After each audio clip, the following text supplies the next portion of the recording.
राम राम हरे हरे हरे कृष्ण कृष्ण कृष्ण हरे हरे हरे राम राम राम हरे हरे हरे कृष्ण कृष्ण कृष्ण हरे हरे हरे राम राम राम हरे हरे हरे कृष्ण कृष्ण कृष्ण हरे हरे राजाधिराज प्रभु रामचंद्र महाराज की जय। सद्गुरु श्री समर्थ रामदास स्वामी महाराज की जय। सद्गुरु श्री ब्रह्म चैतन्य स्वामी महाराज की जय। जय जय रघुवीर समर्थ गणेश शारदा सद्गुरु सज्जन आराध्य दैवतं गुह्यं सर्वं मे रघुनन्दनं।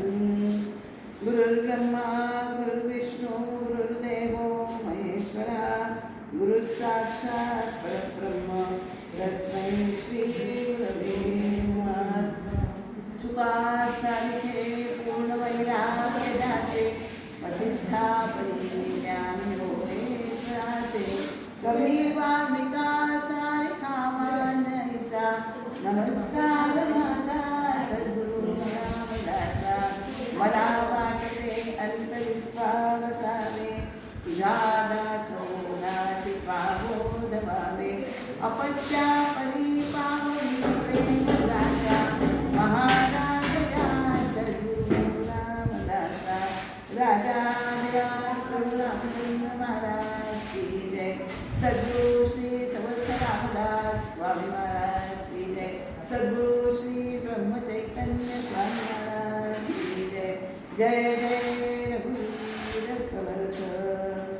श्री रामांच्या चरणी श्री समर्थांच्या चरणी महाराजांच्या चरणी आपणास श्रोत्यास वंदन करून आपण दासबोधाचा जो दशक चाललाय 5वा दशक त्याचा 6वा समास चाललेला आहे शुद्ध ज्ञान निरूपण त्याचं विवरण आपण करायला घेतलंय त्याचं आपण निरूपण करायचं आहे।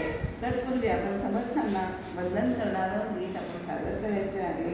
ते गीत त्याच्यामध्ये ह्या गीतामध्ये समर्थ कसे आहेत त्याचं सागर संगीत वर्णन आहे।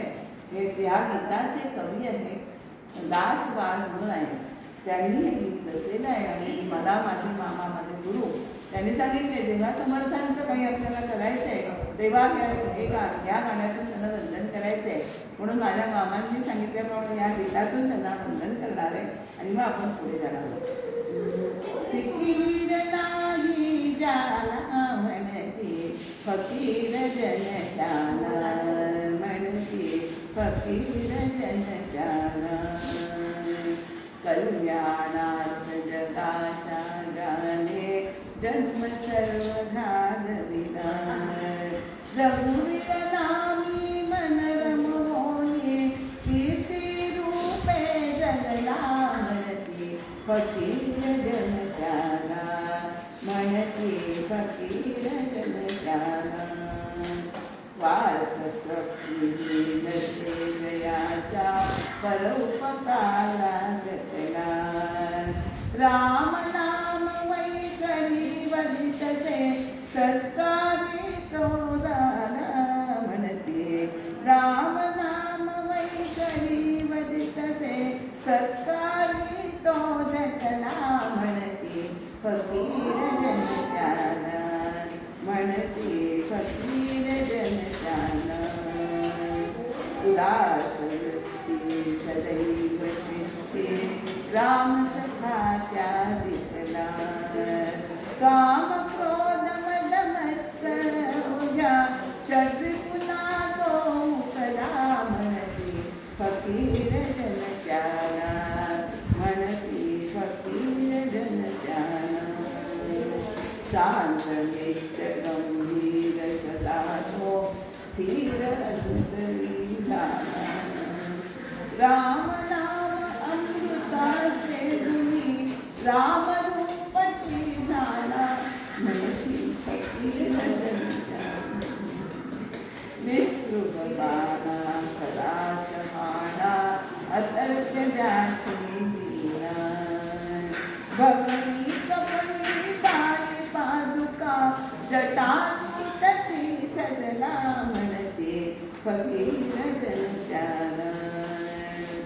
उपडी स्मरणी करी जयाचा भव्य रूप तो गमना रामदास वज्रांग बनी अवतार घेऊन आला म्हणते फकीर जन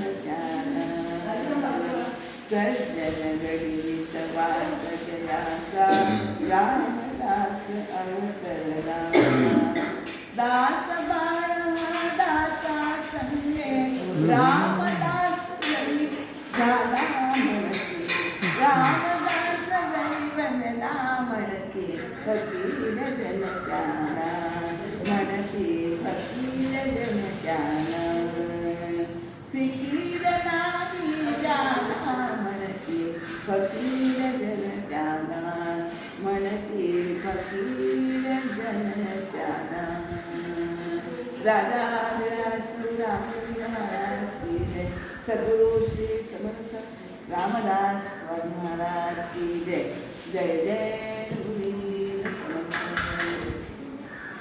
म्हणता म्हणता चातुर्मास जर संपत आला आपलं राजव विवरणाचा नियम हा रामरायाने केले समर्थांच्या कृपेने आणि आपल्या सद्गुरूंच्या येण्यामध्ये निर्विघ्नपणे आणि यशस्वीपणे पार पडला असं म्हणायला हरकत नाही.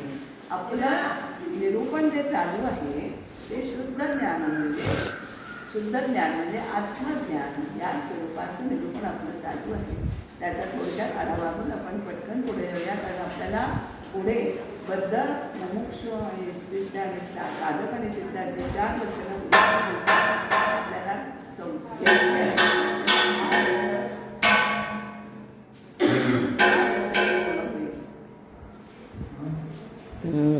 ठोकू नका म्हणून सांग. हा विषय आत्मज्ञान म्हणजे काय तर पहिलीच ओवी समर्थांनी सांगितले ऐकज्ञानाचे लक्षण ज्ञान म्हणजे आत्मज्ञान पहावे आपणाशी आपण या नामज्ञान ज्ञान ज्ञान ज्ञान जगातातले ज्ञान आहेच, पण त्याच्यावरच्या ज्ञानाचे 2 प्रकार आहे. एक बहुधा ज्ञान पहिल्या समाजात म्हणजे 5व्या समाजात सांगितलंय की ते जगताविषयी दृश्याविषयीचे जे ज्ञान आहे ना त्याला बहुधा ज्ञान म्हणतात. त्याच्यामध्ये काय काय येतं बहुसंख्य कला विद्या नंतर आपण जे सगळे शिक्षण घेतो तांत्रिक शिक्षण हे सगळं आपल्याला जे आपण घेतो त्याला बहुधा ज्ञान म्हणतात. आणि आत्मज्ञान म्हणजे आहे ते आत्म्याविषयीचे ज्ञान. आपल्या सगळ्यांना माहिती आहे की हा देह हा स्थूल आहे आणि आतमध्ये जो अंतरात बसलेला आत्मा आहे तो मात्र अविनाशी सूक्ष्म आहे. देह स्थूल आहे, जे स्थूल आहे त्याला नाश आहे, पण जे सूक्ष्म आहे त्याला नाश नाही आहे, ते अविनाशी तत्व आहे. आणि हेच तत्व जे आपल्याला आहे म्हणजे आपला देह कशामुळे चालतोय तर आतमध्ये बसत असल्याने त्याला हे इथे जरा थोडी रांगोळी तुम्ही काढायची आत्म हे करायच्या अन्नपोट करायचे तर सदावर 4 लागली रांगोळी म्हणजे मांडावर लिहिली श्रीकृष्णाला भोग नैवेद्य अन्नपोट करायचं जरा रांगोळी आणि एक पदार्थ कोणता तुम्ही प्रसादाला घेऊन म्हणजे तुझे आधी बरोबर मला सांगायचं यांनी ऐकायला सांगितलं. तर हे आत्म्याविषयीचं ज्ञान आहे ना, जसं आपण बहुधा ज्ञान हे त्या व्यक्तींच्या विषयाच्या जाणकारांकडून घेतो ना, तसंच आत्मज्ञानी म्हणजे ब्रह्मज्ञानी जे व्यक्ती आहेत त्यांच्याकडून हे आत्मज्ञान आपल्याला शिकायचं आहे आणि ते शुद्ध आत्मज्ञान आहे असं आपल्याला समर्थाने पहिल्या मला 15 ओळ्यातून सांगितलेलं आहे. आत्म्याविषयीचं ज्ञान म्हणजे आपला जी परमात्मशक्ती जसं हे सगळं दृश्यविश्व चालवते ना त्याचप्रमाणे हा दृश्य आपला स्थूल देह आहे त्याची शक्ती आपल्याला सगळ्यांना माहिती आहे की परमात्म्याचा प्रत्येक दिवस परमात्म्याचा अंश असतो. की परमात्म्याचा अंश जो आहे तो आत्मारूपाने आपल्या शरीरात बसलेला आहे आणि त्याच्या सत्तेने हा सगळा देह आहे ते इंद्रिय व्यापार काय आपला देह हा चालता लागतो आणि ते आत्मतत्व म्हणजे ती शक्ती परमात्म्याची शक्ती आहे त्या चैतन्याला आपल्याला ओळखायचं आहे. आणि हे आपण पहावे आपण असे आपण या ज्ञान म्हणजे आपल्याला आत्म्या स्वरूपाचं ज्ञान करून द्यायचं आहे. आत्मा आणि अनात्मा आत्मा अनात्मा विवेकात आपण बघितलंय जे आत्मा आहे आणि अनात्मा म्हणजे ते दृश्य दिसत आहे त्याचे अनात्म जगत आहे, दृश्य जगत, आणि आत्मा हे शाश्वत तत्व आहे, त्याला आपण जाणायचं आहे. असं हे तत्व कोणी कोणी जाणलं आहे तर समर्थांनी आपल्याला असं सांगितलेलं आहे. आपल्याला अज्ञानाचा मन नसलेले शुद्ध आत्मस्वरूप आपल्याला पाहायचं असेल तर आपल्या दृश्य चराचराचं जे मूळ आहे तिथे आपल्याला ते ज्ञान आपल्याला करून घ्यायचं आहे. म्हणजे परमात्मा स्थिती, जेव्हा परमात्मा हा एकटा एक होता त्याच्या ठिकाणी एकोण बहुस्याम हा जो संकल्प होता, म्हणजे मी एकटा आहे त्याला करलेलंच झालं म्हणून त्याला बहु हवं असं वाटतं. म्हणजे तेव्हा तिथे द्वैत आलंच नाही. तर द्वैत जेव्हा येतं तेव्हा म्हणजे आत्मा परमात्मा हा दृश्यापासून तो वेगळा, म्हणजे दृश्य त्याच्यापासून वेगळं होतं. त्यामुळे आपल्याला बहु व्हायचं म्हणजे ते बहु खरे आपण परमात्मा स्वरूप आहोत, पण आपल्याला काय नाही मायेचं बहु झाल्यामुळे मायाने मायेने जगत निर्माण झालेले आहे. मूळ माया परमात्म्याची निर्माण झाली, पण माया जी मूळ माया आहे ती परमात्मा स्वरूपच आहे, पण त्यातनं ती गुण माया झाली निर्माण, म्हणजे त्यातनं त्रिगुण निर्माण झाले. त्रिगुणातून पंचमहाग होते, म्हणजे ह्याला काय म्हणतात अष्टधा प्रकृती. ही जी अष्टधा प्रकृती पंचमहाग होते आणि त्रिगुण हे म्हणून अष्टधा प्रकृती होते, आणि हे सगळं दृश्य दिसत आहे ते अष्टधा प्रकृती म्हणतात. आणि त्यामुळे ह्या दृश्याला यदृश्यम तद्दृश्यम आपल्याला जे दिसत आहे ते नाश पावणार आहे. तर आपल्याला परमात्मा दिसतं का नाही दिसत, जे स्थूल आहे ते दिसतं, आणि जे सूक्ष्म आहे ते बघण्यासाठी आपल्याला ज्ञानदृष्टी आपली अंतर्मुख, म्हणजे आपली दृष्टी जी आहे ती अंतर्मुख केली पाहिजे. जे आपले ज्ञानचक्षु आहे ते आपल्याला उघडले पाहिजे. ते कोणाच्यामुळे उघडतात, ते सद्गुरूंच्या सहवासाने त्यांच्या उपदेशाने ते उघडतात, आणि त्यामुळे होतं काय आपल्याला स्वस्वरूपाचं ज्ञान आपल्याला प्राप्त होतं. आता आपण साधं उदाहरण घरातली आपण उदाहरण घेऊ शकतो. आपल्या आयुष्याबद्दल धूळ आहे तर ती पुसल्याशिवाय आपल्याला चांगला चेहरा दिसेल का? धूळ तुम्ही बाजूला करा तेव्हाच आपलं स्वरूप आपल्याला दिसणार आहे की नाही. तर किंवा हे जे पाणी आपल्या पावसाळ्यात आपण सगळ्यांना माहिती आहे की पावसाळ्यात पाण्यावर शेवाळ, साठलेल्या पाण्यावर शेवाळ आलं, पण ते शेवाळ जर आपण हलके दूर केलं तर शुद्ध पाणी आपल्याला दृष्टीस पडतं की नाही. असं आपल्याला ही व्यवहारातली उदाहरणं घेतली ना हे उदाहरण तसं ते आपल्यावर मायेचं पडलं. मायामध्ये जे अज्ञान आहे, अज्ञान काय आहे की मी देह आहे हे मानणं हे अज्ञान आहे. तर काय म्हणलं पाहिजे की देहबुद्धी जी आपल्याला बळकट असते त्याचं आवरण जे आहे ते आत्मस्वरूपावर होतं, आणि आत्मस्वरूपामध्ये सापडलं तर ते दूर करायला आपल्याला काय करायला पाहिजे, हे माया आपल्याला दूर करायचे. ते कशाने दूर होणार आहे तर एक संत सांगतील त्याप्रमाणे आपल्याला आचरण करायचे, त्यांच्या शरणी अनन्य शरण जायचे आहे, तर आपल्याला ते अज्ञानाबद्दल हे सहजी दूर होणार आहे. आणि त्यामुळे आपलं जे मूळ स्वरूप आहे जे परमात्म्यापासून आपल्याला प्राप्त झालं आहे, परमात्मा स्वस्वरूप, मूळ स्वरूप म्हणजे स्वस्वरूप म्हणजेच परमात्मा स्वरूप आहे. कारण आपल्या सगळ्यांना माहिती आहे परमात्म्याचा अंश आपल्याकडे, म्हणजे आपण तोच त्याचाच अंश आहोत, पण हे आपल्याला कळत नाही मायेच्यामुळे, अज्ञानामुळे. तर ते आपल्याला देहबुद्धी आपली स्वरूप आपल्याला कळत जातं. स्वस्वरूपाचं ज्ञान होतं, म्हणजे ब्रह्मस्वरूपाचं परमात्मा स्वरूपाचं ज्ञान होतं. आता हे ज्ञान कोणाकोणाला प्राप्त झालं आहे तर ते समर्थांनी आपल्याला सांगितलेलं आहे. कोणी सांगितलं आहे पूर्वी आत्मज्ञान प्राप्त झालं आहे, आणि हे आत्मज्ञान प्राप्त झालं ना काय होतं की आपले जन्ममृत्यूचे फेरे हे खंडित होतात. आपण त्या स्वरूपाची परमात्मा स्वरूपाची कदाकार होतो आणि तद्रूप होतो आपण. म्हणजे आपल्या त्याचं परमात्मा आहेच आहे असं त्याची असं त्याचं वर्णन नाही, पण ती मायाकडे उत्पन्न होते नष्ट पावते, असं राहते उत्पन्न होते नष्ट राहते आणि नष्ट पावते. तसं परमात्मा स्वरूप तसं नाही आहे. तसं आपलं स्वरूप आहे ते आपल्याला आपण जाणायचं आहे. तर कोणी कोणी जाणलेलं आहे तर या ज्ञानाने, आणि हे ज्ञान झाल्यावर हे संसार भवसागर आहे त्यातनं हे सगळे थोर ऋषीमुनी आहे ते पार पडले. कोणत्या कोणत्या ऋषीमुनींचा समाजाने इथे उल्लेख केलेला आहे बरं का. या शुद्ध ज्ञानाच्यामुळे कोण कोण वसिष्ठ आहे, व्यासमुनी आहे, शुकमुनी आहे, नारद मुनी आहे, जनक राजाचं वैराग्याबद्दल त्याचं वैराग्य शुका सारिखे वैराग्याचे आपण श्लोक म्हणतो रोज. त्या श्लोकांचं सुद्धा आपण विवरण थोडंसं बघायचं आहे, पण आता कसा वेळ मिळेल ते आपण बघूया की त्याच्यासारखं वैराग्य आपल्याला प्राप्त व्हायचं. शुकासारखं ते समर्थाला प्राप्त झालेले आहे.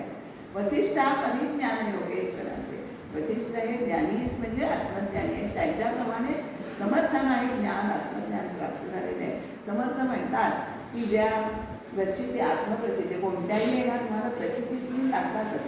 तुम्हाला एक शास्त्रप्रचिती आत्मज्ञानासाठी हे 3 प्रचितीचे प्रकार आहेत. आत्मप्रचिती, गुरुप्रचिती आणि आत्मप्रचिती असे प्रकार आहेत. शास्त्रप्रचिती म्हणजे शास्त्रात प्रत्येकाला हा अनुभव आलेला असतो, ज्ञानी ब्रह्मज्ञानी माणसाला. पण ब्रह्म इतकं अनंत विशाल आहे. तर त्यासाठी आपल्याला एक असं उदाहरण देता येतं की हत्ती हा कसा विशाल आहे, सगळ्या कारणात हत्ती मोठा आहे. पण ज्या आंधळ्याने जर बघितलं तर त्याला ते चाचपडत बघणार ना. तसे आपण मायेने आंधळे झालो, आपण चाचपडतोय ब्रह्म कसं आहे. आणि जसं त्याला ते अनुभवाला आलेला ज्ञानी माणसांना तसं त्यांनी ते आपल्याला सांगून ठेवलेले आहे. म्हणजे आपण आता हत्ती कसं म्हणतो, एखादा आंधळा म्हणजे हत्ती म्हणजे त्याचा पाय लागला पाहिजे, तो हत्ती म्हणजे पाय म्हणेल, हत्ती म्हणजे मोठी पाठ म्हणेल, असं ते म्हणतो की शेरपूट म्हणेल, सोंड म्हणेल. तसं या ब्रह्मज्ञानाविषयी अनेकांनी अभ्यास करून ज्ञान मिळवलेलं आहे. पण ज्याला जे स्वरूप उमगलं ते त्यांनी शास्त्रात ग्रथित केलेलं आहे.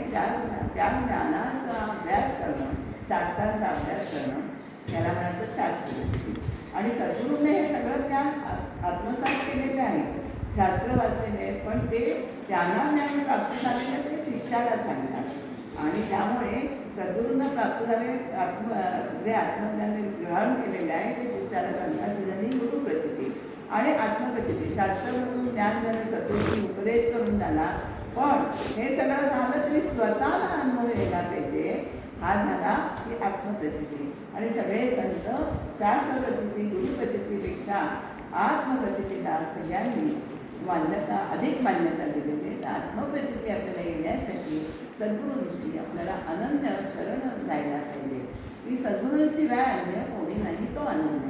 त्यांच्या शरणी शरणागती करायची म्हणजे त्याच्या शरणी दुसरा अन्य कोणी नाही असं आपल्याला कळलं पाहिजे. असं समर्थाने आपल्याला सांगितले. त्यांच्या कृपेने हे आत्मज्ञान आपल्याला प्राप्त होत असतं. की जे मी सांगितलं आहे की महावेदांच्या अभ्यासाने किंवा शास्त्रग्रंथांच्या अभ्यासाने हे ज्ञान कधीही प्राप्त होत नाही. तर सद्गुरू कृपेने हे ज्ञान आपल्याला प्राप्त करता येतं. त्यासाठी ते काय सांगतो तो उपदेश म्हणजे बोध करतात गुरुनं सद्गुरूंना. आणि हा महावाक्यांचा जो बोध आहे ना तो शिष्याला ते करतात. एकच वाक्यात बोध आहे महावाक्याचा. प्रत्येक वेदाचं एक वाक्य आहे. ते काय आहे, अहम प्रज्ञानम ब्रह्म. ऋग्वेदाचं हे महावाक्य आहे. नंतर अहम ब्रह्मास्मी, मी ब्रह्माणी अनुभूती. म्हणजे ह्याचा नुसता तर्काने आपल्याला बोधण्यार्थ कळत नाही. तो सद्गुरू आपल्याला समजावून सांगतात की काहून ब्रह्मास्मी, तुला ही प्रचिती घ्यायची आहे. मग ते तुला जे वाटतं आहे तत्त्वमसी ते तूच आहेस, ते परब्रह्म तूच आहेस हा बोध हा सद्गुरू त्यांना करतात. हे अशी एकेका वाक्याची वेदांची महावाक्य आहे. आणि अयम आत्मा मग त्याला असं करतात. ते तू त्याचं सद्गुरूने दाखवलं, आश्वस्त केलं त्याला. आणि ते अयम आत्मा ब्रह्म, मीच ब्रह्मस्वरूप आहे. म्हणजे हे जाणणं हेच आत्मज्ञान आहे असं समर्थांनी आपल्याला सांगितले आहे. आणि हे केवळ आपल्याला सद्गुरूंशी अनन्य झाल्यानंतर कळतं आपल्याला. आणि काय करायचे आपल्याला त्यांच्या शरणागती पत्करायची आहे. आणि हे ज्ञान कशाने होतं, 2-3 प्रकारे आपल्याला ज्ञान योगाप्रमाणे किंवा भक्ती योगाप्रमाणे आत्मनिवेदन करणे. म्हणजे आपला जो खोटा मी आहे तो देवाला अर्पण करायचा. म्हणजे मी सर्वस्वी देवाला अर्पण करायचं. मग मी एक देह नाही हे आपल्याला कळतं. आता एक देहाचा एक प्रत्येक आपला देह हा तत्वांचा बनलेला आहे. ते तत्व त्या तत्वात जर विलीन आपण केलं तर शेवटी काहीच राहत नाही. तत्वात विलीन झाली शेवटी एक परमात्मा तत्व तेवढं आपल्याला शिल्लक राहतं. जसं कपड्यांचं गाठोडं कधी राहतं, तर सगळं आपले कपडे एकत्र बांधले तर. पण एक कपडा सुट्टा केला तर गाठोडं शिल्लकच राहत नाही. म्हणजे काहीच राहत नाही ना शिल्लक. म्हणजे हे जे शिल्लक वस्तुत आहे फक्त परमात्म तत्व आहे हे आपल्याला जाणायचं आहे. आणि त्याचं सहाय्य तत्व निरसन झालं. आणि आत्मनिवेदन म्हणजे काय? आपला मी म्हणजे सर्वस्व आपल्याला देवाला अर्पण करायचं आहे. मी जे काही आहे तो देवाचाच आहे, मला स्वतंत्र अस्तित्व नाही, हे आत्मनिवेदन आहे. हे आपल्याला करायचं आहे. आणि शेवटी काय होतं? विश्वाची उत्पत्ती हे करताना समुद्राने थोडक्यात विश्वाची उत्पत्ती सांगितलेली आहे. विश्वाची उत्पत्ती सांगितली म्हणजे काय? कशातनं काय काय घेतं? पृथ्वी, आग, तेज, वायू, आकाश आपण म्हणतो. पण प्रथम आकाश तत्व निर्माण झाले, नंतर मग त्यातनं वायू तत्व निर्माण झाले, नंतर अग्नितत्व, मग आपतत्व आणि मग आपातत्वातून पृथ्वी तत्व निर्माण झाले. आणि याच्यामध्ये बरोबर संवादी समर्थाने थोडक्यात सांगितले की जसं हे याप्रमाणे जसं उत्पत्ती होते विश्वाची तशी संवादी बरोबर उलटक्रमाने होते. पृथ्वी तत्व विलीन होतं आत्मतत्वामध्ये, भाड्या तत्वात, जलतत्व विलीन होतं अग्नितत्व विलीन होतं वायुतत्व, आणि वायुतत्व आकाशात. आणि शेवटी प्रकृती आणि पुरुषी दोन तत्व आपण मानतो. पृथ्वीच्या तेही दोन्ही तत्व ही अंती परमात्म स्वरूपात विलीन होतात. म्हणजे लक्षात काय घ्यायचं आहे की परमात्म तत्व हेच एकले एक शाश्वत तत्व आहे आणि तेच आपल्या अंतरात बसत आहे. जसा हे ब्रह्म परब्रह्म हे सर्वात भरलेलं आहे तसे ते तुझा काही भरलेलं आहे, म्हणून ते स्वरूप तू तेच स्वरूप आहे असं आपल्याला सद्गुरू बोध करत असतात. आणि हे तुम्हाला एकदा कळलं ना की आत्मनिवेदन करण्याची, सद्गुरूंना शरण गेलं की आत्मनिवेदन करण्याची काहीही चिंताच राहत नाही शिष्याला. आत्मनिवेदन हे त्याच्यासाठी सहजाने सहजरित्याने होत असतो.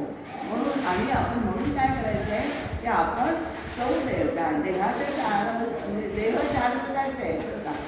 आपल्याला हा दिसतो तो स्थूलदेह, हा स्थूलदेह म्हटल्यावर आपण म्हणतो माणूस निवर्त राहतो, पण त्याच्या आतमध्ये सूक्ष्म देह असतो. म्हणून आपण म्हणतो ना की आत्मा 10 दिवस वावरत असतो असं म्हणतो की तो सूक्ष्म देह, नंतर मग कारण देह आणि मग सर्वात शेवटी तो महाकारण देह.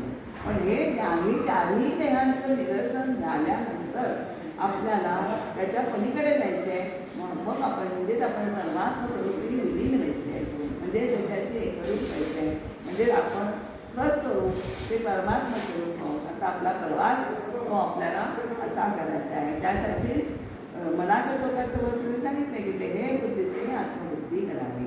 आत्मबुद्धी उदयास आली की आत्मज्ञानाची जागृती, आपल्याला आत्मज्ञानाची काय म्हणतो आपण ती सुरू होते प्रोसेस, आपण म्हणतो त्याला प्रक्रिया, ही आत्मज्ञानाची सुरू होत असते. आणि यासाठी काय करायचं आहे आपल्याला? त्यासाठी आपल्याला या दृश्य जगताबद्दल विरक्ती निर्माण झाली पाहिजे. दृश्य जगत आहे नाशवंत आहे हे सद्गुरू पटवून देतात. दृश्याचं मुख्यत्व आपल्याला पटलं की मग तो आपोआपच त्या परमात्म्याच्या मार्गाला लागतो. त्यामुळे देहबुद्धी ही आपोआप क्षीण होत जाते. त्यामुळे मग तो भगवंताचं भजन करतो, पूजन करतो. आत्मनिवेदनात आपण बघितलं त्याच्यामध्ये आणि त्याला ही दृश्याचं मुख्यत्व कळून आल्यामुळे ती विरक्ती त्याला आपोआप येते. जसं एखादं फळ कसं किंवा खूप पान पिकलं तीच खाली पडतं की नाही, आधी पडत नाही. आपण किती भाज्या वापरलं तर ते पडत नाही, पडतं ते सुटत नाही. तसं जर फळ पिकल्यावरच ते लेख आपोआप त्याच्यापासून लेखापासून सुटतं, तशी ह्या दृश्याची आसक्ती आहे ती आपोआप गळून पडते आणि आपल्याला परमात्म स्वरूपाचं ज्ञान त्या सद्गुरूंच्या कृपेने विनासायास प्राप्त होतं. त्यासाठी करायला काय म्हणजे हे एकदम एका क्षणात होतच नाही. अविद्या सुटण्यासाठी सद्गुरू सांगतात, अविद्या म्हणजे अज्ञान, सद्गुरू सांगतात त्याप्रमाणे आपल्याला तो बोध आचरणात आणायचा आहे आणि त्याप्रमाणे वर्तन करायचे. त्याचं श्रवण शास्त्रग्रंथांचं सद्गुरू वाचून आपल्याला हे श्रवण भक्ती करायचे, त्याचं मनन करायचे. मनन केल्यानंतर ते आचरणात आणायचे आहे. म्हणजे आपली जे पहिलं वर्तन असतं ते संपूर्णतः बदलून गेलं. ते श्रवणानंतर त्याचा परिणाम असा नादर दिसला पहिले की आपलं वर्तनात बदल होणं हे गरजेचं आहे. आणि वर्तनात बदल हेच आपल्या श्रवण भक्तीचं फळ आहे. हे सगळ्या श्रोत्यांनी आपल्याला लक्षात ठेवण्याची गोष्ट आहे. त्यामुळे हे आपण श्रवण हे करायचे आणि म्हणजे अविद्या सोडून आपण सद्विद्या जाणायची आहे. आणि असं जाणल्यानंतर आपली इंद्रिय शक्ती, इंद्रियाची उपभोग घेण्याची शक्ती आहे ती आपोआप पूर्ण होत जाते. आणि मग त्याच्यामुळे विरक्ती झाली. आणि ही विरक्ती आली ना तर तोच खरा जागृत आहे. जेव्हा तुम्हाला विरक्ती तुम्ही परमात्म्याकडे वळाल. जागृती, संतांना जागृती हा शब्द निद्रेच्या विरोधात आहे. म्हणजे जागा नाही तो झोपलेला आहे तो जागा, झोपलेला नाही तो जागा. पण संतांना अशी जागृती अपेक्षित नाही आहे. तुम्ही आपल्या स्वस्वरूपाविषयी जागृत राहिलं पाहिजे, आपल्याला असंच आपल्याला सांगतात. मग त्यासाठी आपल्याला काय करायचे, सद्विद्येचा ध्यान करायचे. जसे आपण बघितलं विद्या, सद्विद्या, कुविद्या हे आपण सगळं बघितलेलं आहे. नंतर त्या सद्विद्या आपल्याला धरायची, अविद्या ही पूर्णता सोडून द्यायची आहे, ज्ञानाची काय धरायची आहे. आणि आता ही विरक्ती जेव्हा आपल्याला साधते ना त्याला पूर्णता साधत नाही. त्याला समर्थांनी आता समासाच्या शेवटी म्हटलं आहे, ज्याला ही विरक्ती पूर्णता साधत नाही तो साधक आहे. साधक सिद्ध असे आपल्याला हे ज्ञान हे सगळ्यांना पटकन नसतं. त्याच्यात म्हणून समर्थांनी जगामध्ये दोनच माणसांचे प्रकार आहेत, ज्ञानी आणि अज्ञानी. तर समज अशी कल्पना करायची आपण की दोन रेषेवर एकीकडे ज्ञानी आणि अज्ञानी, अज्ञानी आधी एक ज्ञानी. ह्याच्यामध्ये समर्थांनी अजून दोन बाकीने मध्यबिंदू काढला आहे.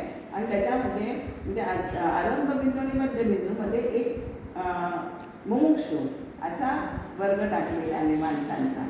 आणि मध्यबिंदू ते अंतबिंदू ह्याच्यामध्ये एक माणसांचा वर्ग तो आहे साधक वर्ग. म्हणजे ज्ञानी म्हणजे पूर्ण ज्ञान प्राप्त झालेलं आणि अज्ञानी म्हणजे त्याला ज्ञानच नाही आहे. ज्ञान कसलं नाही आहे तर आत्म्याविषयीचं ज्ञान नाही आहे. त्याचं लक्षण आता आपल्याला 4 लक्षणं आपल्याला बघायचे. 4 बद्ध म्हणजे कोण, मोक्ष म्हणजे कोण, साधक म्हणजे कोण आणि सिद्ध म्हणजे कोण. हे झालं की हा आपला दशक संपणार आहे, पण तो उद्या संपेल. आज आपल्याला बद्ध लक्षणं आपल्याला थोडी बघायचे. बद्ध म्हणजे काय, त्याला परमात्म्याविषयी परमार्थाविषयी अजिबात आवड नाही, आवड आहे किंवा त्याला ज्ञानच नाही, प्रपंचात गुंतलेलाच आहे, त्याला म्हणायचे बद्ध. सर्वसामान्य जे 99% असेच असतात की त्याला आपल्याविषयी ज्ञान नसतं, परमात्म्याविषयी ज्ञान नसतं, प्रपंचाविषयी ज्ञान असतं. प्रपंचाचं ज्ञान सगळ्यांना असतं आपल्याला माहितीच आहे. पण प्रपंच म्हणजे करा, म्हणजे कायमच प्रपंच करा आणि परमार्थ जुळवा असं समर्थांना हे म्हणतात. हे विहित नव्हे की प्रपंच करताना तुम्ही जो फावला वेळ आहे ना तो उरलेला वेळ आपण जे सकाट विकतो किंवा उगीचच काहीतरी करत बसतो, काय निरर्थक गप्पा मारतो, ते न मारता आपल्याला परमार्थासाठी काही वेळ तरी आपला साधनेसाठी द्यायचं आहे आपल्याला समर्थांनी सांगितलंय. आता बद्ध लक्षणं काय आहेत त्याची मुख्य लक्षणं तर आपल्याला हे मी तुम्हाला सांगितलं. आरंभबिंदू ते अंतबिंदू याच्यामध्ये समर्थांनी अजून 2 भाग विचार केले, ज्ञानी आणि अज्ञानीमध्ये. तर साधक आणि मुमुक्षु हे 2 ते भाग आहेत. तर बद्ध म्हणजे काय आणि काय होतं ह्याच्यावरच आपली पारमार्थिक प्रगती अवलंबून असते. जसा तुम्ही आपली देहबुद्धी कमी कमी क्षीण होत जाईल तसा त्याची पारमार्थिक वाटचाल उत्तम तऱ्हेने चालू आहे हे समजण्यास काहीच प्रत्यय नाही. म्हणजे आता अज्ञानी काय म्हणतो की मी खरा आहे, देव खरा नाही, बरोबर. आणि अगदी याच्या उलट ज्ञानी असं म्हणतो की देव खरा आहे, मी खरा नाही, मी म्हणजे हा देह तो दिसते तो खरा नाही आहे असं त्याची म्हणजे त्याची ती आत्मबुद्धी झालेली आहे. हे बुद्धी ते आत्मबुद्धी असं झालेलं आहे त्याच्या बाबतीत. आणि ज्या प्रमाणात हे मीपणाचं आपण आता म्हटलं तसं मीपणाचं अहंकाराचं खरेपण कमी कमी होत जाईल. अहंकार जेव्हा कमी होईल, देहाहंकार हा कमी होणं हे अत्यंत गरजेचं आहे का. देहाहंकार कमी झाला की त्या प्रमाणात तुम्हाला देवाचं खरेपण हे आपल्याला लक्षात येतं. तुमचा अहंकार कमी झाला की तुम्हाला देव पूर्णपणाने आहेच आहे याचा अनुभव आपल्याला तो देतो, हे आपण अनुभवायचं आहे. म्हणजे अज्ञानाचं मुख्य चिन्ह काय आहे तर देहाभिमान तो आपला गळून गेला पाहिजे. देहाभिमान गळून गेला तर आपल्याला परमेश्वराविषयी अभिमान टाकायला लागेल. तर जो अत्यंत अज्ञानी आहे त्याला समर्थांनी बद्ध म्हटले आहे. बद्ध म्हणजे बांधलेला. कशाने बांधलेला आहे तो वासनांनी बांधलेला आहे. कारण माणसाच्या जीवनात वासना ही कधीच तृप्त होत नसते. आज एक इच्छा पूर्ण झाली की आता उद्या असं होऊन दे, तसं होऊन दे, असं म्हणजे ही वासनाला अंत नाही आहे. त्यामुळे तो वासनेने बांधला गेलेला आहे, तर तो म्हणजे बद्ध आहे. आणि ज्ञानी म्हणजे काय? माणसाला समर्थाने सिद्ध म्हणजे प्राप्त झालेला, असं सिद्धाच्या बाबतीत त्यांनी म्हणते. काय प्राप्त झालं आहे? आत्मानुभव प्राप्त झाला आहे त्याला सिद्ध म्हटलेलं आहे. आता ह्याच्यामध्ये दोन भाग आहेत की त्या अज्ञानी, त्याच्यामध्ये जो आपण अशी बघितलं की मुमुक्षु आहे, त्याला जेव्हा बद्धाला, आता आपण पुढे थोडंसं सविस्तर बघणार आहोत, बद्धाला जेव्हा पश्चाताप होतो की आपण आत्तापर्यंत सगळा वेळ आपला असाच गेलेला आहे, आपण काहीही केलेलं नाही, परमात्मा देवाला आठवलंच नाही, ह्याचा त्याला जेव्हा पश्चाताप होतो, म्हणजे त्याच्या मनामधलं सुटण्याची आशा, या बद्धावस्थेतून सुटायचे अशी इच्छा होणार आहे, त्याला म्हणायचं मुमुक्षु. मुमुक्षुमध्ये सुद्धा आपल्याला कळतं की हा मुमुक्षु म्हणजे सुटायची इच्छा आहे, पण सृष्टी सुटायची इच्छा चालते का? त्या दृष्टीने आपल्याला वाटचाल आपली व्हायला पाहिजे, सद्गुरूंचं आचरण केलं पाहिजे, सद्गुरूंच्या वचनांचं. तर मुमुक्षु म्हणजे ज्याला ह्या बंधनातून मोकळं व्हायचे, म्हणजे वासनांचं बंधन कमी होईल, तर सगळी सद्गुरूंच्या आज्ञेप्रमाणे चालला तर त्या वासनांचं बंधन कमी होणार आहे.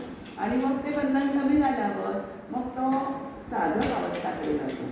साधक म्हणजे काय? साधना करणारा. आता आपण बघितलं की साधनेच्या मार्गावर तो सतत पथ आक्रमत असतो, तो साधक आहे.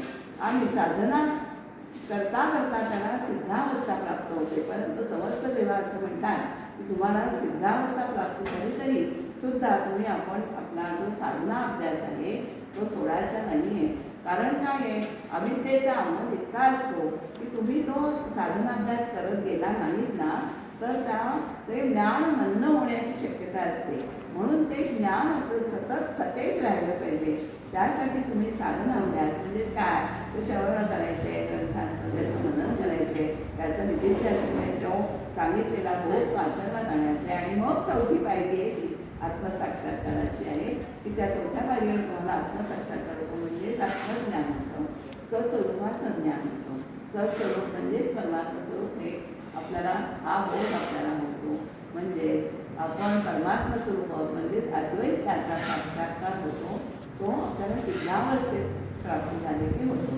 तर ते सिद्धावस्था जरी प्राप्त झाली तरी साधन सोडायचं नाही, स्वतःसाठी पण आणि लोकांना धडा लावून द्यायचं आहे की तुम्हाला जरी आत्मज्ञान झालं तरी तुम्ही साधने सोडायचंच नाही आहे, साधन करत राहायचं आहे. नाही तर मग आणि मग काय तर सिद्ध झाले की असं साधारण वाटू शकतं माणसाला, कारण शेवटी आपण या मध्यभूमीत आहोत ना, की आता मला साधन करायची काय गरज आहे, मला तर ज्ञान प्राप्त झालं आहे. म्हणूनच समर्थाने सांगितलं एकदा आपण जेवढं तर आपल्याला पुरतं का? जेवढं नाही पुरत, पुन्हा संध्याकाळची आपल्याला तयारी ठेवावी लागते की नाही, साधन सामुग्री ठेवावी लागते. तर बदस हे सतत श्रवण, कीर्तन, पुराण, निरूपण हे सगळं आपण सतत ऐकायचं आहे, त्याचं मनन करायचं आहे आणि ते सिद्धावस्था प्राप्त झाल्यावरही करायचं आहे असं आपल्याला समर्थ सांगतात.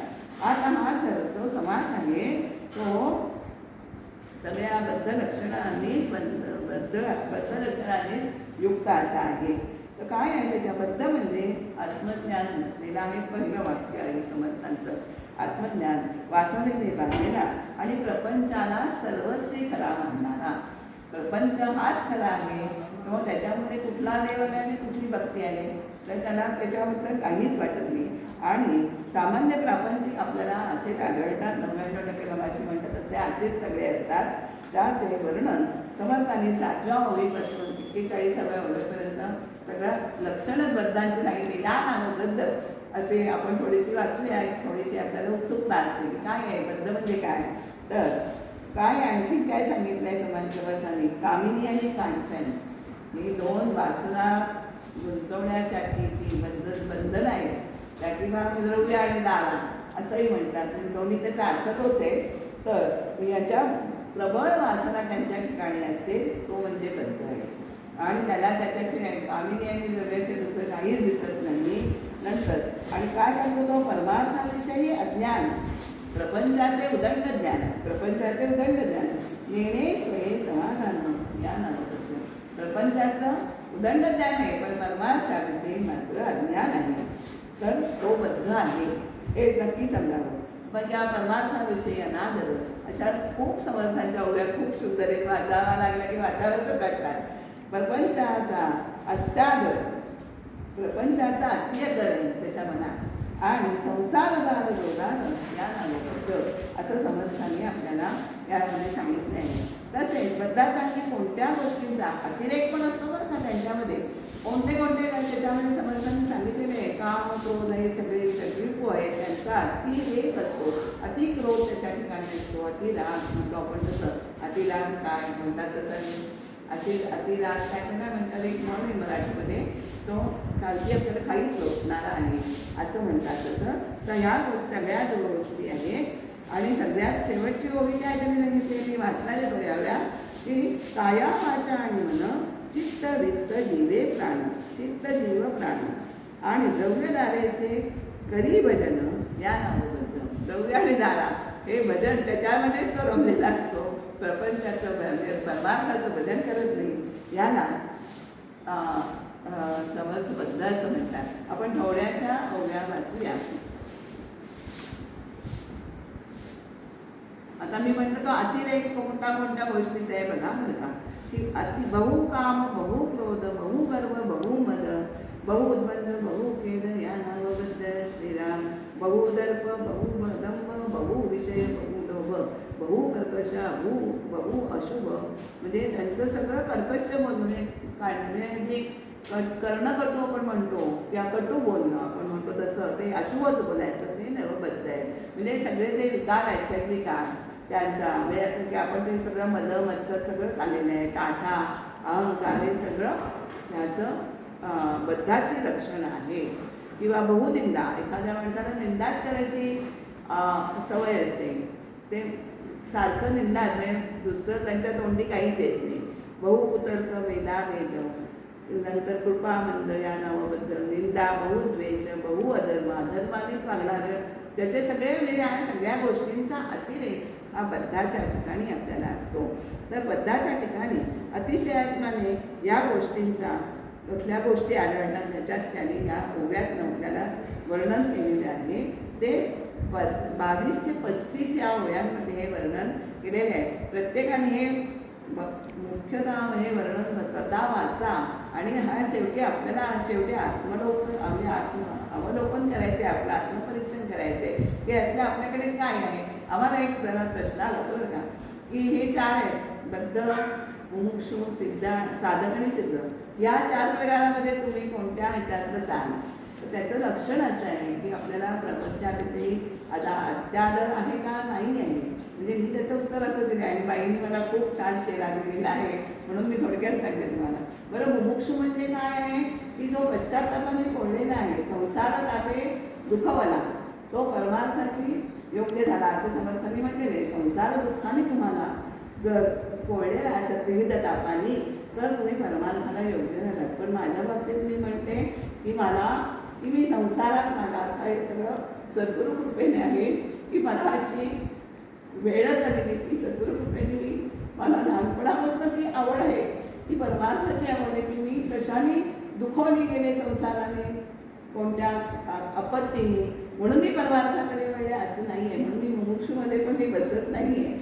तर मी साधक अवस्थेवरनं वाटचाल करते असं मला वाटतं. आणि माझ्या बाईंनी मला खूप छान असं शेरा दिलेला आहे. त्यामुळे त्यांनी असं सांगितलेलं आहे की आपल्याला साधक अवस्था साधनेच्या पथावरून आपल्याला नेहमी चालायचं आहे. तरच आपल्याला आपण त्या सिद्ध अवस्थेपर्यंत आपण पोचणार आहोत. त्यामुळे काय होतं आपण परमार्थ जो करतो ना त्याच्यामुळे काय झालं. मी एका काव्यातच आलंय नित्य पूजिता स्वामी चरण विशुद्ध झाले अंतःकरण स्वामी तुम्हाने शरण. जे आपण मगाशी बघितलं ना सद्गुरु चरणी शरणागती. तर स्वामी तुम्हाने शरण पुणे करावे माझे मीपण. मी तुम्हाला शरण आले तर माझं मी पण तुम्हाला वजा करावाच लागेल माझ्यातनं. हा आहे देवाशी भांडण आहे की तुम्हाला मी नक्की तुला माझं उणे पण तू वजा करायचं माझ्यातनं मी पण वजा करायचं आहे. म्हणजे अशा तऱ्हेने आपलं मी हा आपोआप गळून गेला पाहिजे असं. त्यामुळे आपल्याला जसं सांगितलं आहे पादसेवन भक्ती की मार्गावरून सद्गुरूंच्या चालून त्याची नावे आपण जो मार्ग आपल्याला सद्गुरूंनी दाखवलेला आहे त्या मार्गावरून आपण चालायचं आहे. तरच आपण सद्गुरूंना जर प्राप्ती झालेली आहे परमात्म तत्व तिथपर्यंत आपण पोचणार आहोत. त्यांचं बोट धरून आपल्याला चालायचं आहे. आणि त्यांनी त्या एखाद्या माणसाला कळतं की नाही की जी जागा असेल माहिती असेल तर तो सांगतो की चला माझ्याबरोबर मी तुम्हाला ती जागा दाखवतो आणि आपणही त्याच्या मागोमाग जातो आणि त्या जागेपर्यंत पोचतो. तसंच सद्गुरू आपल्याला सांगते चला माझ्याबरोबर माझं बोट धरा आणि परमात्मा तत्वाचं मी जागा तुम्हाला ठिकाण दाखवतो. तसंच आपल्याला सद्गुरूंच्या मागे जायचं आहे आणि त्या तत्वापर्यंत पोचायचं आहे. म्हणजे आपण साधक अवस्थेत साधना कायम करायची आणि सिद्ध अवस्थेपर्यंत पोचायचं आहे. म्हणूनच प्रपंची परमार्थी आपल्याला विवेक ठेवायचे आहे आणि उपासनेने होऊ साधक. ही उपासना करता करता आपण साधक होतोय आणि भावे करू नामस्मरण. नामस्मरण आपल्याला करायचंच आहे. पण साधना करता करता काय उपासनेचे बरेच प्रकार आहेत. निर्गुण उपासना, सगुण उपासना हा एक खूप मोठा विषय. दासबोध हाच मुळात खूप मोठा विषय. आपण थोडक्यात आता या चातुर्मासापुरता जो घेतलेला आहे विषय तो जो समर्थांचा जो हेतू आहे की अज्ञान निरसन करून ज्ञान प्राप्ती, शुद्ध ज्ञान म्हणजे काय इथपर्यंत मी तुम्हाला या चातुर्मासात आणून ठेवणार आहे. आणि त्यामुळे आपण हे बद्धाचे लक्षण आपण थोडक्यात बघितले आहे. मग त्यामुळे द्रव्य द्वारा ह्याच्याबद्दल आपल्याला अतिशय म्हणजे त्याच्यात गुंतू नका. द्रव्यद्वारा हवी आमचे महाराज म्हणतात तसं किती संग्रह हवा, संग्रह करायचा नाही. अपरिग्रह ही वृत्ती माणसाची पाहिजे की आपल्याला पुरे तेवढंच आपल्याला ठेवायचं आहे. बाकीचं सगळं जे जास्तीच आहे ते आपण सत्पात्रे दान करायचे असे समर्थाने आमच्या गळीमध्ये पण एक खूप छान प्रार्थना आहे. म्हणजे उदरनिर्वाहासाठी मिळवायचं आहे. जे जे मिळवायचं ते मिळवायचं आहे पण अधिक लाभ होता त्याचं आपल्याला दान करायचं आहे. सत्पात तिथे दान सुख घ्यावे, दानाचं सुख घ्यायचं आहे. जर अधिक आपल्याला लागलं तर असू दे. म्हातारपणे पैसा हवा पण पैशाचा आधार वाटता कामा नये की आधार कोणाचा हवा वाटाना, परमात्म्याचा आधार वाटायला हवा आणि तो आपल्याला तो आधार वाटला पाहिजेच. म्हणजेच आपली ही देहबुद्धी कमी झाल्यावरच आपल्याला परमात्म्याचा हा आधार वाटणार आहे. तर आपल्याला अज्ञान आपलं जे आहे ते निरसन करणारे सद्गुरूच आहे. त्यांच्या चरणी आपण कायम शरणागती करायची आणि आपण त्यांच्या चरणी शरणागती केल्यावर आपल्याला आत्मनिवेदन करण्यासाठी कोणताही विशेष सायास करण्याचा आपल्याला कष्टच नाही आहे. सायासच करायला लागलं. हे सायास जावे वनांतरा सुखे येतो म्हणा नारायण म्हणूनच म्हटलेलं आहे ना. त्याला सायास करायला लागत नाही. पण कधी की तुम्ही तेव्हा अनन्य व्हाल तेव्हा. म्हणजे जसा भक्त म्हणजे काय व्याख्या माहिती आहे. विभक्त नाही तो भक्त, देवापासून जो विभक्त नाही तो भक्त. तसं तद्वतच सद्गुरूपासून शिष्य हा कधीच विभक्त होऊ शकत नाही. जशी नदी समुद्राला मिळाल्यानंतर जशी आपल्याला वेगळी काढता येते का नदी राहते का ती नाही राहत, ती समुद्रात विलीन होते. म्हणजे तिचं सर्वस्व ती समुद्र म्हणजे तिचं नदी पण संपून जातं. म्हणजे ती सागर रूप होते ना. तसंच आपण सद्गुरू रूप पाहिजे. सद्गुरू रूप म्हणजेच परमात्मा रूप आहे. हे पुन्हा पुन्हा आपल्याला लक्षात ठेवायचे. म्हणजे सद्गुरू हे आपल्याला आणि परमात्माने आपल्याला सगुणात सद्गुरू रूपाने ते आपल्याला भूतलावर संत रूप सद्गुरू रूप हे परमात्मा रूप हे असं पाठवलेलं आहे. ते लोकांना ज्ञानप्राप्ती व्हावी आणि सगळ्यांना आणि वास्तविक आपण परमात्मा स्वरूप हे ज्ञान आपल्याला व्हावं ते सद्गुरू करून देतात. म्हणून आपल्याला सद्गुरूंच्या चरणी ही लीन व्हायचं आहे. त्यानंतर ते मुमुक्ष अवस्था आहे. मुमुक्षता आपण कशी म्हटलं की आपण आता सगळा आपण जो वेळ काळ घालवला आहे तो परमात्म्याविषयी काहीही प्रार्थना किंवा त्याची भक्ती न करता घालवली म्हणून त्याला वाईट वाटलं. पश्चाताप होतो. पश्चाताप होणं म्हणजे आपल्याला वाईट वाटलं पाहिजे की आपण का नाही घालवलं. म्हणजे ते काळासारखा काळ चालला प्रवेश हा देह आपल्याला कशासाठी मिळाला आहे. नरदेह हे प्रत्येकाने पहिलं लक्षात घ्यायचे. नुसता तो खेळा छंदात घालवण्यासाठी नाही, वेगवेगळे रंगढंग करण्यासाठी दिलेला नाही आहे.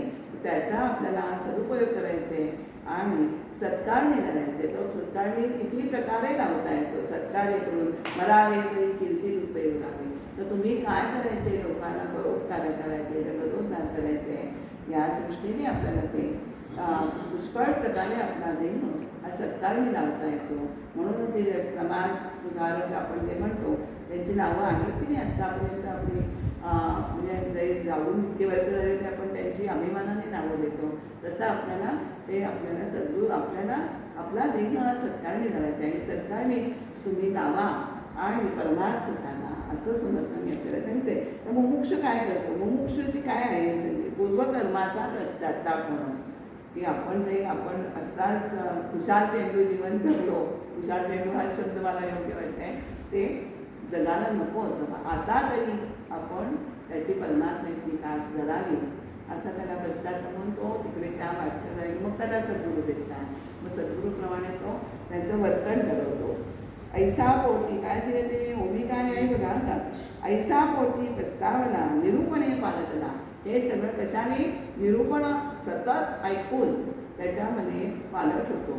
ती आपली म्हणजे ती क्रिया पालटे तत्काळ आपण म्हटलं ना, ती पालट होणं हे गरजेचं आहे. नुसतं ऐकून संदडी केली सोनाने इकडून तिकडे गेले वारे हे काही श्रवण नाही. श्रवण म्हणजे एकचित्ताने सावधानतेने अवधान पूर्ण देणे. सगळी इंद्रिये श्रवणी एकवटून ते करायचे आहे. तरच आपण श्रवण भक्ती साधली असं आपल्याला म्हणता येईल. तर तोच मुमुक्षू बोलीला ग्रंथांतरी ग्रंथात सगळ्या ज्या आध्यात्मिक ग्रंथ आहेत त्याच्यामध्ये मुमुक्षूचे असं केलेलं आहे की त्याला अत्यंत पश्चाताप होत आहे की आपण काही केलं नाही परमात्म्याचं. आणि पुण्यमार्ग पोटी जरी सत्संगाची वांछा करी. पुण्यमार्गाच्या आपण लागायला अशी त्याला इच्छा निर्माण होते. आणि सत्संगाची वांछा म्हणजे इच्छा सत्संगाची आपण कास धरावी असं त्याला वाटतं. विरक्त झाला संसारी या नामं मोक्ष म्हणजे संसारातलं त्याला गोडी जी म्हणतो आपण रस जो आहे तो त्याचा आटत जातो, कमी होत जातो. गोडी त्याची फिकी होत जाते. आपण बघा एखादे गोड पदार्थ खाल्ला आणि अजून त्याच्यावर दुसरा पदार्थ खाल्ला तर आपल्याला ते लागतं का गोड पांचट? आपण म्हणतो ना काहीच गोड लागत नाही आहे. म्हणजे ती आपल्याला संसाराची गोडी सुटलेली आहे. तर तुम्हाला ती परमात्म्याची गोडी त्याच्या नामाची गोडी लागेल.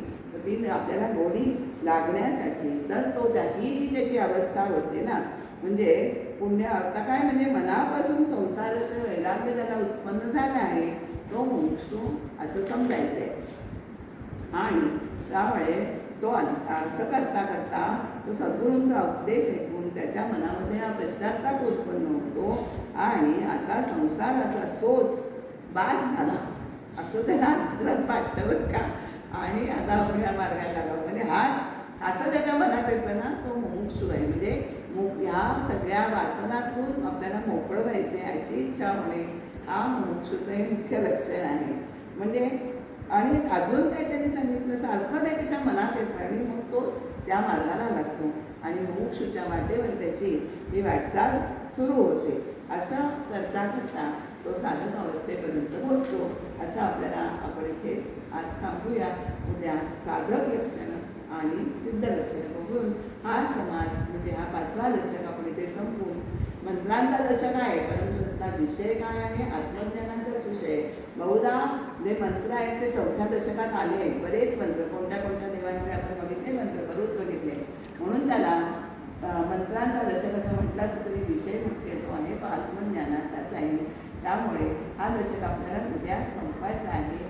त्यामुळे मी थोडासा रॅपिडली काही सांगते पण ते कळायला हवं आहे तेवढं वरी नक्की सांगितलं आहे असं मला वाटतं. झालेली विवरण सेवा ही समर्थांच्या चरणी रामाच्या चरणी अर्पण करूया आणि वाणीला विराम देऊया. श्रीराम